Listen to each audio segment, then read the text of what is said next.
Alam ko maraming nakaka-relate sa akin. Yung gustuhin mag-travel, pero mas nauna yung pagod. Yung tinatamad ka, lalo na kapag mag-isa ka lang. Makakaramdam ka talaga ng takot. Yung takot na mawala ka or mapaano ka kasi wala kang kilala.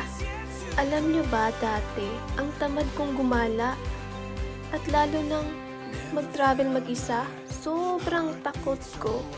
Pero ngayon, na nasa Europe na ako, ibang stage na ang takot ko.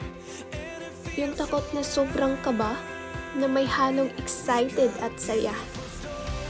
Alam niyo ba, proud ako sa sarili ko. Kasi yung mga bagay na kinatatakutan ko noon, ay nagawa ko na ngayon. Nagawa ko na ngayong mag-travel mag-isa. Diba ang saya pala?